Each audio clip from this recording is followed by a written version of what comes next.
우리 다 같이 신앙 고백함으로 새벽 예배를 예수님의 이름으로 시작합니다. 주는 그리스도시요 살아계신 하나님의 아들이십니다. 아멘. 전능하신 하나님 아버지, 오늘 또 우리에게 새 날을 주셔서 감사합니다. 부활의 증인으로 살게 하옵소서. 우리는 연약합니다. 말씀하여 주시고 말씀을 붙들게 하시며 우리에게 약속하신 성령으로 충만하게 하옵소서. 영력과 지력과 체력과 경제력과 인력을 만배나 부어 주시옵소서. 주 예수님의 이름으로 기도합니다. 아멘. 찬송가 135장입니다.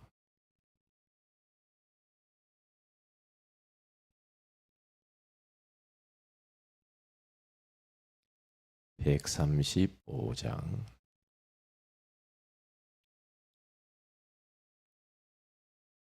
어저께나 오늘이나 어느 때든지 영원토록 변함없는 거룩한 말씀 믿고 순종하는 이의 생명 되시며 한량 없이 아름다운 기쁜 말일세. 어저께나 오늘이나 영원 무궁히 한결같은 주 예수께 찬양합니다. 세상 지나고 변할지라도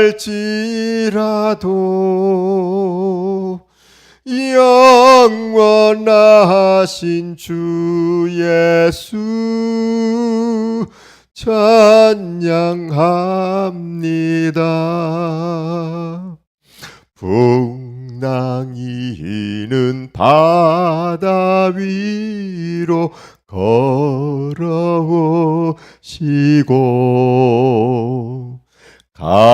갈릴리의 험한 풍파 잔잔케 하고 겟세마네 동산에서 우리 위하여 눈물 짓고 기도하신 고난의 주님, 어저께나 오늘이나 영원 무궁히 한결같은 주 예수께 찬양합니다.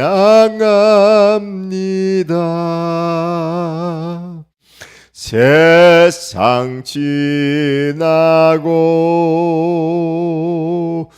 변할지라도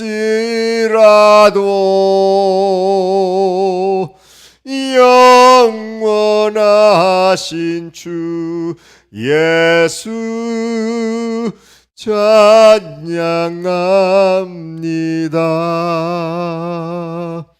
어물 많은 베드로를 용서하시고 의심 많은 도마에게 확신 주시고 사랑하는 그의 제자 가슴에 안고 부드러운 부러운 사랑으로 품어주셨네. 어저께나 오늘이나 영원 무궁히 한결같은 주 예수께 찬양합니다. 세상 지나고 변할지라도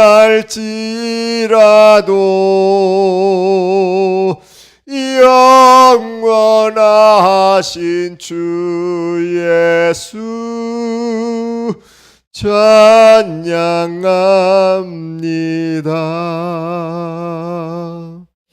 엠마오로 행하시던 주님 오늘도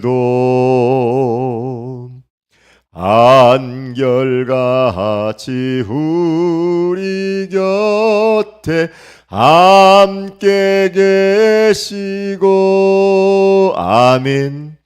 우리들을 영접하러 다시 오실 때 변함없는 영광의 주 친히 배우리. 주님 어저께나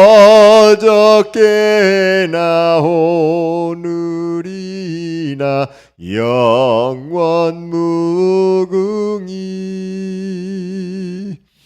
한결같은 주 예수께 찬양합니다.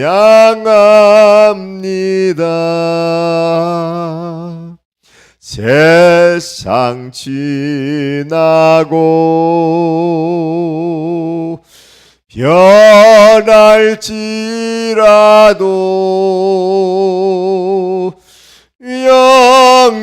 영원하신 주 예수 찬양합니다.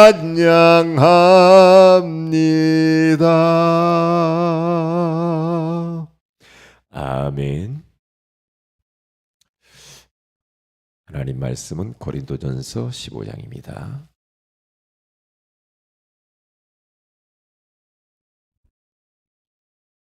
고린도전서 15장 우리 1절부터 우리 4절까지 같이 한번 합독합니다. 고린도전서 15장 1절에서 4절입니다. 시작. 형제들아, 내가 너희에게 전한 복음을 너희에게 알게 하노니 이는 너희가 받은 것이요 또 그 가운데 선 것이라. 너희가 만일 내가 전한 그 말을 굳게 지키고 헛되이 믿지 아니하였으면 그로 말미암아 구원을 받으리라.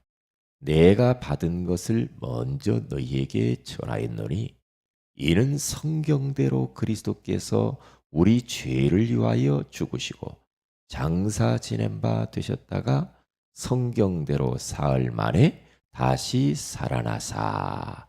아멘. 좋은 아침입니다. 오늘 이 새벽에는 부활의 행복을 체험하려면 이라는 제목으로 우리가 하나님의 음성을 들어야 되겠습니다.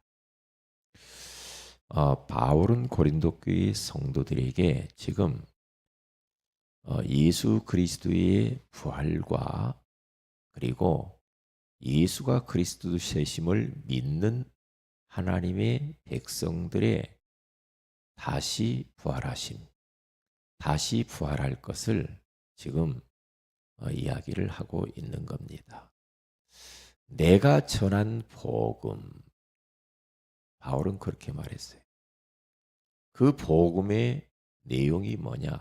예수 그리스도께서 십자가에 우리 죄를 위하여 죽으시고 장사 지낸 바 된 것. 그리고 사흘 만에 그리스도라는 증거로 성경대로 다시 살아나신 것. 그게 바로 복음의 내용이요 바울이 전한 복음이라. 그것이 복음이래요. 그래서 내가 전한 이 복음을 너희가 믿었으면, 헛되이 믿지 않았으면 구원을 받으리라. 그렇게 말을 했어요. 엄청난 축복이죠. 우리 인간은 구원이 필요한 존재, 구원 받아야 될 열악한 존재죠. 그런데 사람들이 구원을 받아보려고, 인생의 문제를 해결해 보려고 많은 몸부림을 치잖아요. 그래서 막 머리 깎고 산속으로 들어가기도 하고, 그리고 또 속세를 떠나서 돌을 닦는다고 또 산속으로 한적한 곳으로 들어가서 거기서 평생을 지내는 사람들도 있단 말이에요. 그러면 그렇게 속세를 떠나고, 그리고 또 정욕을 피하고 물질 세계를 떠나서 수양을 한들 죄가 없냐 이 말이에요. 제가 예전에 전도를 그 어느 절에 가서 전도를 한 적이 있거든요. 그래서 그 절에 있는 동자 스님이 나오더라고요. 이제 동자승이죠. 그런데 동자승으로서 점점 나이가 먹어서 이제는 거짐 스님이 될 정도로 나이가 젊은 사람이 나왔어요. 제가 그랬거든요. 얼마나 고생이 많으십니까? 우리 선생님이 여기 이렇게 속세를 떠나서 머리 깎고 이러고 있으면 행복합니까? 그리고 속세를 떠나니까 죄가 용서받던가요? 죄가 없어지던가요? 아니라는 거죠. 속세를 떠나와 있어도 죄책감, 그리고 세상에 막 이 욕구가 불릴 듯 일어난다. 그거 보세요. 속세를 떠난다고 그 인간이 변하는 게 아니에요. 죄 용서받는 것도 아니고. 예? 세상에 여러 가지의 욕정들이 없어지는 것이 아니란 말이죠. 왜냐? 인간은 태어나면서부터 죄를 가지고 태어나니까. 그 죄 때문에 사람들이 괴로워하거든. 그러니까 막 종교가 많이 일어나죠. 철학, 과학, 선행을 해보면, 지식을 가져보면 될 것 같은데 구원을 못 받아요. 네. 죄에서 구원을 못 받는다니까. 왜 이렇게 인간들이 죄를 지었습니까? 죄를 짓는 자는 마귀에게 딱 잡혀버려요. 이 마귀에게 잡혀가지고 평생 동안 마귀에게 묶이고 눌리고 갇히고 총도로 타는 겁니다. 그러니까 막 제사 지내고 조상살 섬겨야 된다고 막 이런 거 아닙니까? 네? 그러니까 늘 하나님을 떠나서 지옥의 배경 속에서 살기 때문에 인생들은 행복이 없는 거죠. 그런데 바울도 나름 예수 만나기 전에는요, 부활하신 예수님을 체험하기 전에는 나름대로 자기 인생 문제 해결해 보려고, 죄 문제 해결해 보려고, 막 답을 찾아보려고 말씀대로 율법대로 흠이 없이 그렇게 살아봤잖아요. 그런데 아니라는 거예요. 아니라는 거예요. 이게 부활하신 예수님을 만나기 전에는 그는 똑바로 얼마나 착하게 살았는지 몰라요. 그런데도 행복이 없고 만족이 없고 허무하고 인생이 도대체 어디서 와서 무엇 때문에 살며 어디로 가는지를 몰라가지고 방황했단 말이에요. 그래서 예수 믿는 사람들 저 잡아 죽이고 핍박하면은 뭔가 인생 문제 해결되거든요. 안 되거든. 그래서 사도행전 9장 1절에서 15절에 가서 보면 다메섹 도상에서 부활하신 예수 그리스도를 직접 만나버려요. 거기에서 그 부활하신 주님을 만나고 난 이후에 바울의 인생은 180도 달라져 버렸어요. 답을 얻었어. 예수가 그리스도 맞고 예수 그리스도가 복음이네, 이렇게 담는 거예요. 그러니까 이때부터 바울은 인생 답을 내고 그리스도 모든 문제 해결자라는 것을 알고요. 그리스도 안에 모든 게 다 있구나. 감옥 가도 괜찮고, 매 맞아도 괜찮고, 돌 맞아도 괜찮고, 없어도 좋고, 있어도 좋고, 내게 능력 주시는 자 아래서 내가 모든 것을 할 수 있느니라. 부활의 예수님을 체험하기 이전과 체험하고 난 이유는 완전히 달라지는 겁니다. 마찬가지. 부활이 믿어지는 건 하나님의 전적인 은혜입니다. 부활이 믿어지는 것은 구원받은 자의 증거입니다. 그리스도는 예수 그리스도의 십자가의 죽으심과 부활을 믿고 고백하는 것이 바로 기독교의 본질입니다. 그러니까 이게 얼마나 큰 축복이냐. 베드로라고 하는 사람도요, 예수는 그리스도라고, 주는 그리스도시요 살아계신 하나님의 아들이라고 고백했음에도 불구하고 그가요, 예수님이 십자가에 이제 십자가 지고 달려 돌아가실 것을, 그것을 발견하고 난 이후에 무서워가지고요 도망갔어요. 예수님이 잡혀가니까 무서워 도망갔다는 거예요. 예수님 십자가에 달려 돌아가시니까요, 이제는 끝났다. 그래서 절망 가운데 저 갈릴리 바닷가로 가가지고 옛날로 싹 돌아가 버려요. 불신 세계로 싹 돌아가 버려요. 네. 왜요? 부활의 주님을 체험하지 못해요. 이 체험하고 난 이후에 베드로는 인생이 달라졌어요. 요한복음 21장 15절에서 18절에 부활하신 주님을 만나고 난 이후에 베드로는요, 인생 답을 얻어버려요. 맞구나. 예수님이 그리스도 하나님의 아들 맞으시네요. 예수님은 하나님이시네. 맞습니다.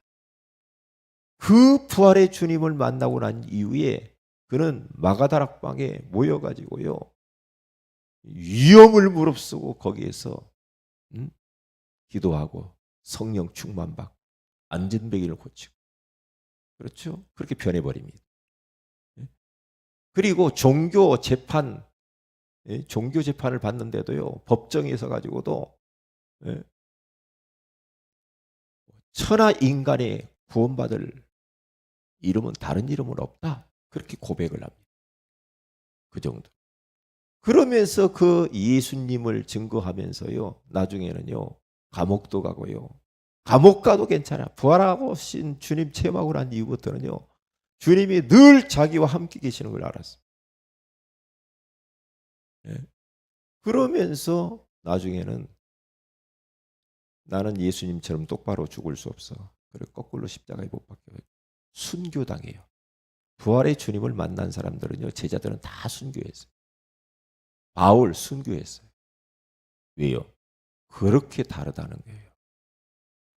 그래서 히브리서 13장 8절에 가서 보면은 바울이 그렇게 초대교회 성도들에게 메시지를 보냅니다.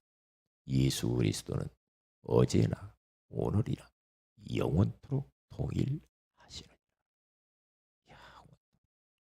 예수가 그리스도, 우리 인생의 모든 문제 해결자. 예수 그리스도가 우리 인생의 해답입니다. 예수 그리스도는 알파와 오메가입니다. 처음이고 마지막. 예수 그리스도를 통해서 인생 문제 답을 못 얻고 해결 못 받으면 천하 없는 것을 가지고 또 답을 얻을 수가 없습니다. 우리가 얼마나 복받은 자입니까? 우리는 구원받았어요. 어디에서? 운명과 사주팔자에서, 불신자 상태에서, 죄에서, 지옥에서, 사단의 수락에서 우리는 해방받고 구원받은 하나님의 자녀. 망할래야 망할 수가 없는 존재가 딱 되어버린 겁니다. 그래서 바울은 예수 그리스도를 복음이라고 그렇게 말을 하는 겁니다. 그래서 로마 교회 성도들에게 편지 쓰기를 로마서 1장 16절에 가서 보면 뭐라고 말합니까? 내가 이제는 복음을 부끄러워하지 아니하노니 이 복음은 모든 믿는 자들에게 구원을 주시는 하나님의 능력이 됨이니라. 구원. 구원. 그래서 우리는 구원을 허락하신 그 주님을 찬송하고 기뻐하고 예배하고, 예? 그러면서 그 주님을 높이고 이렇게 하는 겁니다. 구원의 감격 속에서 살아야 돼. 고맙다. 감사하고만요. 그래서 어린 양 되신 예수 그리스도, 그분을 우리는 찬양하고 예배하는 거죠. 얼마나 감사해요. 그래서 우리들은 이 부활의 행복을 체험하려고 하면은 세 가지를 해야 된다. 하나님의 말씀을 사모하는 마음을 가지고 우리의 삶의 중심에 예배가 있어야 된다는 겁니다. 예배를 내 삶의 중심에 딱 두고 살아야지. 그래야 우리가 부활하신 주님을 체험하고 부활하신 주님과 늘 동행하면서 살 수가 있는 겁니다. 그런데 예배가 삶의 중심이 되지 않고 예배를 벗어나 있으면 부활하신 주님을 어떻게 체험할 수가 있어요? 못하죠. 왜냐? 예배 속에서 주님을 만날 수가 있어요. 예배 속에서 부활하신 주님을 체험할 수가 있잖아요. 그러니 우리는 공예배에 성공해야 돼. 그래서 예배 성공, 인생 성공이요. 예배 실패는 인생 실패라는 말이 딱 맞는 겁니다. 딱 맞. 그래서 우리는 가정 예배에 성공해야. 그러기 위하여서 정시 예배로 우리는 홀로 하나님 앞에 예배해야 됩니다. 예배해야죠. 그래야만이 부활의 주님을 늘 체험하고 그 주님과 임마누엘의 비밀을 누리면서 진짜 행복하게 살 수가 있거든요. 우리는 하나님의 전적인 은혜로 구원받은 하나님의 자녀예요. 구원. 구원이 뭔 줄 알아요? 구원. 끝입니다. 구원 안에 다 있습니다. 구원 안에 엄청난 축복이 다 들었습니다. 그렇죠. 제가 어제 이 지역에 와서 전도를 하는데 전도하다 휴대폰을 잃어버렸어요. 휴대폰을 잃어버리니까 이 지역을 돌며 전도를 하는데 휴대폰을 잃어버린지도 몰랐어요. 나중에 이제 딱 돌아와서 보니까 휴대폰이 없잖아요.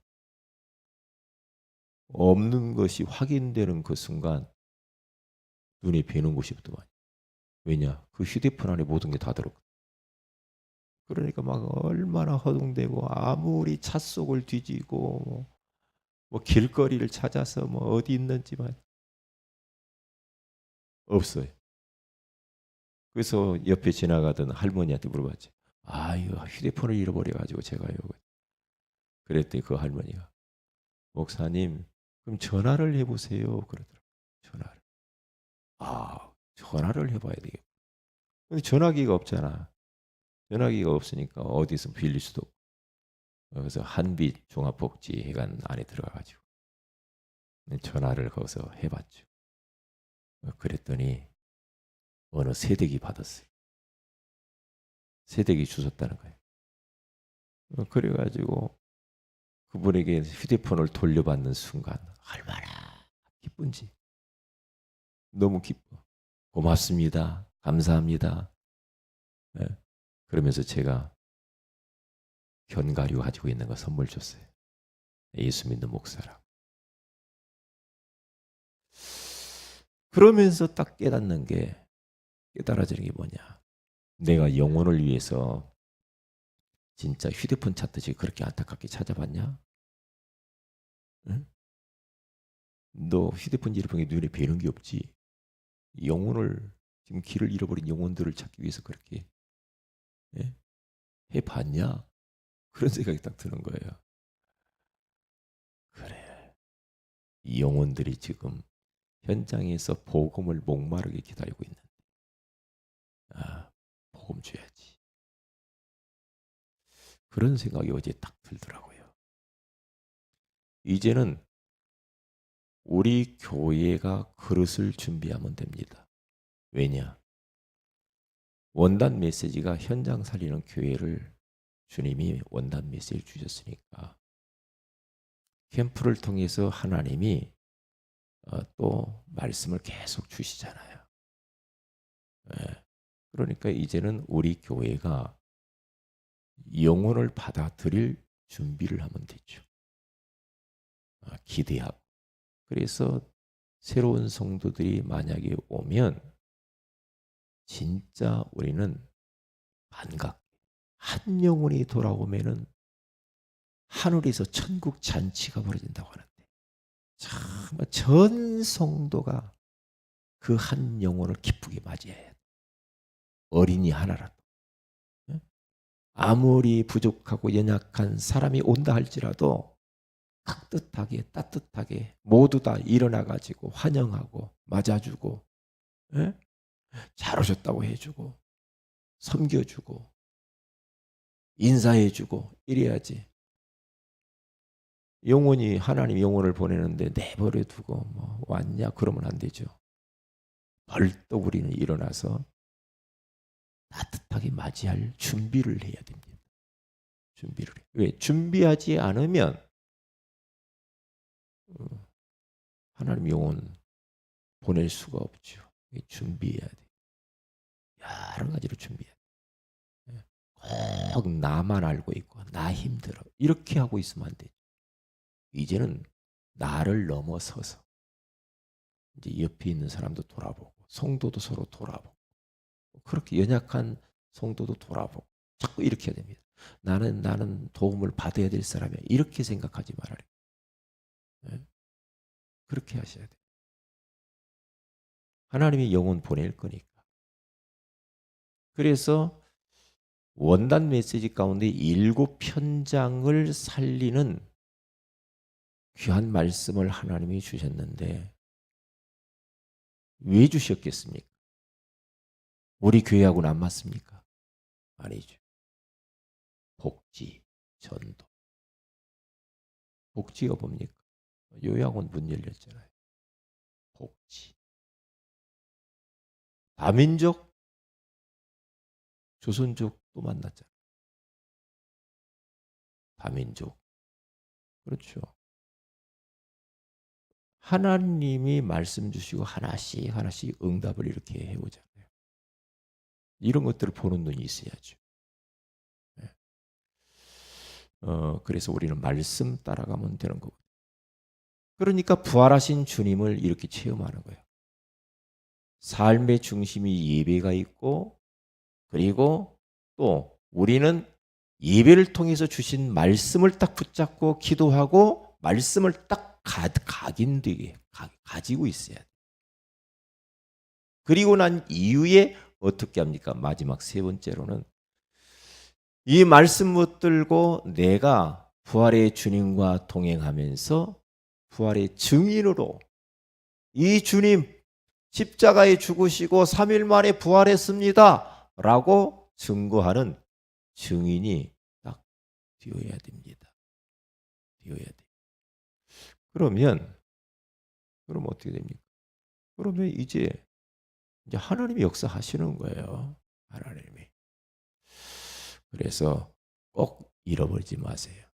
잃어버리지 마세요. 하나님이 영혼을 보낼 텐데 영혼 맞이할 준비를 해야 됩니다. 그리고 내 삶 속에서 부활의 증인으로 복음 주어야 됩니다. 복음 주어야. 가지고 있는 거 주는 거 쉽잖아요. 주세요. 그렇게 하셔서 말씀 성취를 경험하시기를 주의 이름으로 축복을 드립니다. 기도합니다. 하나님, 오늘 이 새벽에도 부활의 행복을 체험하려면 이라는 귀한 말씀을 주셔서 감사합니다. 우리 성도들이 말씀을 사모하는 마음으로 예배를 삶의 중심에 두게 하시고 예배를 통해 주신 말씀을 붙잡고 그 기도하며 말씀이 각인되게 하옵시고 부활하신 그리스도께서 나와 함께 하심을 느끼고 믿으며 또한 주변에 있는 사람들에게 증거하는 부활의 증인이 되게 하옵소서. 오늘 수요예배 가운데 함께 해주시고 우리 성도들이 수요예배도 성공하게 하옵소서. 주 예수님의 이름으로 기도합니다. 아멘. 하늘에 계신 우리 아버지 이름이 거룩히 여김을 받으시며 나라 임하오시며 뜻이 하늘에서 이룬 것 같이 땅에서도 이루어지이다. 오늘날 우리에게 일용할 양식을 주옵시고 우리가 우리에게 죄 지은 자를 사해 준 같이 우리 죄를 사해 주옵시고 우리를 시험에 들게 하지 마옵시며 다만 악에서 구하시옵소서. 내게 나라 원세와 영광이 아버지께 영원히 있사옵나이다. 아멘. 기도하십시다.